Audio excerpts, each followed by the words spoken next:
हरे कृष्णा। हमें रिश्तों में प्यार अनुभव करना है, इसलिए तो लोग अलग अलग संबंध स्थापित करते हैं। पर क्या आपको पता है कि बहुत बार हमें प्यार मिल रहा है फिर भी हम उसे देख नहीं पाते। प्यार को देखने का जो हमारा जो नज़रिया है, हमें उसे बदलना होगा। जब तक हम अपने नज़रिया को नहीं बदलते तो हमें प्यार मिलते हुए भी ऐसा लगेगा कि जैसे कोई हमको प्यार नहीं दे रहा है। क्योंकि हर एक व्यक्ति के माइंड में प्यार के अलग अलग डेफिनेशन हैं। कोई व्यक्ति सोचता है अगर वो व्यक्ति मुझसे प्यार करता है तो उसे मेरी सेवा करनी चाहिए। कोई सोचता है प्यार मतलब गिफ्ट देना चाहिए। किसी के माइंड में लव का अर्थ ये है कि उसे मुझे टाइम देना चाहिए, बैठ के बात करना चाहिए। या कोई सोचता है कि लव मतलब मुझे आलिंगन करना चाहिए। Touch is a language of love. सबके जो प्यार की भाषा है वो अलग अलग है। और हम क्या करते हैं अक्सर, हमारी जो भाषा है प्यार का, कि हमारा लैंग्वेज हो सकता है love for me means time, बस बैठ के बात करो प्रभु जी। अगर आप प्यार करते हो हमसे तो आपको टाइम देना चाहिए मुझे। कोई दूसरा कहता है नहीं मैं प्यार करता हूं इसलिए आपको सेवा दे रहा हूं। तो हम क्या करते हैं अक्सर अपने डेफिनेशन से आसक्त हो जाते हैं, अटैच हो जाते हैं। और जब कोई दूसरे भाषा से बात करता है, उसकी भी प्यार की भाषा है पर उसका जो लैंग्वेज है वो अलग है। और क्योंकि हम उस भाषा को नहीं जानते या हम उस भाषा को नहीं पहचानते तो हम उसके प्यार को नहीं पहचान पाते हैं। इसीलिए ज़रूरी है कि हम हमेशा दूसरों के नज़र से भी देखें कि क्या वो वास्तव में प्यार व्यक्त कर रहा है। हालांकि उसका स्टाइल अलग हो सकता है। जैसे मुझे याद है मेरे एक बहुत निकट के परिवार के सदस्य का देहांत हुआ था और मैं घर पे था, बहुत दुखी था, बहुत टेंशन में था, बहुत सारी चीज़ें मुझे करनी थी। और उसके पहले मैं आश्रम में कुछ 10 साल से था और हमारे आश्रम में बहुत सारे भक्त हैं और एक पर्टिकुलर डिवोटी थे जो हमेशा ऐसा रहते थे, स्ट्रेट, और कभी प्रशंसा नहीं करते थे, कभी तारीफ नहीं करते थे, कभी अच्छी बातें नहीं बोलते थे। और मैं समझ नहीं पाया, मुझे लगा कि ये तो खड़ूस है, ये तो इसके प्रेम की भाषा ही नहीं आती इसको। और मैंने कभी अच्छा क्लास दे दिया, सारे भक्तों को अच्छा लगा, तो ये आके बोलते थे अच्छा क्लास था आपका, टाइम पे ख़त्म किया आपने। तो इसका डेफिनेशन था अच्छा क्लास का कि टाइम पे ख़त्म होना चाहिए। तो मुझे लगता था कि ये इतना कठोर क्यों है।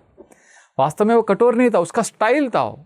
क्योंकि जब मैं घर में था और मैं उस समय जो टेंशन में था, उस मेरे परिवार के सदस्य का जब देहांत हुआ और मैं बहुत दुखी था, उस समय इसी भक्त ने मुझे रोज़ फ़ोन किया, सुबह को भी और शाम को भी। और ऐसा नहीं कि फ़ोन करके बड़ी प्यार की बातें कर रहा था वो। तो उसने फ़ोन करके पूछा, हाँ कैसे हो प्रभु, ठीक है, क्या चल रहा है घर पे, क्या चाहिए आपको, कुछ चाहिए? मैंने कहा नहीं सब ठीक चल रहा है। अच्छा आपकी माँ कैसी है, ठीक है? तो इस तरह से वो बड़े स्ट्रेट बात करता था और फ़ोन रख देता था, फिर वापस शाम को फ़ोन करता था। तो इस तरह से उसने मेरा केयर लिया, उसने मुझे प्यार दिया, पर उसके स्टाइल से दिया। फिर बाद में सोचने लगा कि ये मुझे रोज़ फ़ोन कर रहा है और मेरे बारे में पूछ रहा है, मेरे हालचाल के बारे में पूछ रहा है, मेरी खुशी के बारे में पूछ रहा है। हालांकि उसके बात करने का स्टाइल शायद वो बाहरी रूप से बहुत भावनाओं को व्यक्त ना करता हो, पर वो भी प्यार है। तो अलग अलग भक्तों का अलग अलग स्टाइल होता है। जैसे हम कीर्तन में नाच रहे थे, तो हमारे एक डिवोटी है पंजाब के, वो बहुत नाचते हैं, बहुत एक्सप्रेसिव हैं। तो कीर्तन में एक डिवोटी को पकड़ के वो ऐसा पीठ में मारते हैं और कभी ज़ोर से हंसते हैं, तो उन्हें लगता है कि मैं प्यार दिखा रहा हूँ।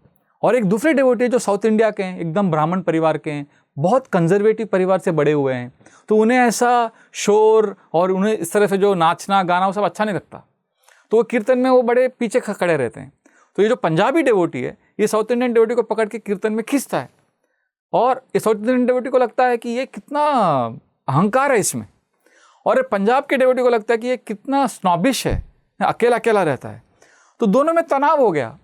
और मैं जब इसे सुलझाने गया तो मुझे लगा कि अरे दोनों तो एक दूसरे से प्यार करते हैं, पर इनका जो डेफिनेशन है, इनका जो पैराडाइम है, उसके वजह से वो अटक गए हैं, देख नहीं पा रहे हैं प्रेम को।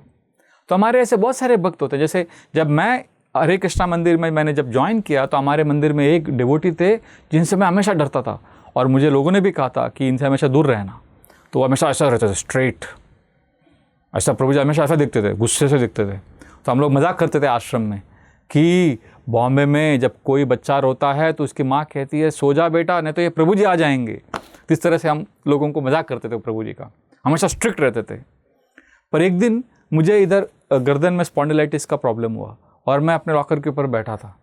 तो ये प्रभु जी आए ऐसा गुस्से से, हाँ क्या हो गया, नाटक कर रहे हैं आप लोग सब, दर्द होता है, पढ़े लिखे लोगों का सब यही नाटक होता है, काम करना चाहिए, सेवा करना चाहिए, ऐसा बोल के वो चले गए। तो मुझे लगा अरे बाप रे, डांट के गए, मैं पहले से इनसे डरता हूँ और अभी ऐसा बहुत कठोर शब्द बोल के गए, ऐसा मैं सोच रहा था। और मैं बैठा था अपने दर्द को लेके। पर प्रभु जी 2 मिनट के बाद आए और हाथ में उनका एक बाम था, ट्यूब था, और वो ऑइंटमेंट उन्होंने लिया और मेरे इसमें नेक में डाला, इधर भुजाओं में, शोल्डर्स में डाला। तो मैं पहले तो डर गया क्योंकि मेरे से बहुत सीनियर है वो, और हमारा ट्रेनिंग ऐसा होता है कि हम सीनियर से सेवा नहीं लेते, उनका सेवा करते हैं। पर इन्होंने ज़िद किया और 1 घंटा मेरा मसाज किया आराम से। एक्चुअली 20 मिनट किया, फिर दूसरे साइड में किया, फिर उन्होंने मेरे से प्यार से बात किया थोड़ी देर, मतलब आधा घंटा, फिर बाद में वापस चले गए और वापस वही मूड में आ गए। मतलब मैं बाद में हंसने लगा ये सोच के कि ये व्यक्ति कितना, इनके हृदय में कितना प्यार है, कितना स्नेह है भक्तों के प्रति। पर स्टाइल अलग है क्योंकि वो गांव में बड़े हुए और बचपन से उन्होंने बहुत टफ सेवाएं की हैं। क्योंकि हर एक व्यक्ति जो है, हम सबका एक बैकग्राउंड है, हम सबका एक बचपन है, हम सबके संस्कार हैं, हम सबके कुछ एक्सपीरियंसेस हैं। इसके कारण हमारा बिहेवियर शेप होता है और उस बिहेवियर के कारण हम लोग सब अलग अलग ढंग से एक ही सिचुएशन में बिहेव करते हैं। और हम तुरंत अगर उसे जज करेंगे कि ये गलत व्यक्ति है या बुरा व्यक्ति है, अच्छा व्यक्ति है, तो हम अपने आप को असली प्यार जो हमें मिलने वाला है उससे हम अपने आप को वंचित कर रहे हैं। इसीलिए एक बुद्धिमान व्यक्ति वो है जो अपने आंख और कान खुला रखता है और ओपन माइंडेड रहता है और ये सोचता है कि शायद यहाँ पर प्यार है, मुझे बस अपने नज़रिया को बदलना है। हरे कृष्णा। ऐसे ही और भक्तिमय कार्यक्रमों के लिए देखिए हरे कृष्णा टेलीविजन, और इसे प्राप्त करने के लिए आप अपने केबल अथवा DTH ऑपरेटर से संपर्क करें तथा और अधिक जानकारी के लिए आज ही डायल करें 7666 839 839।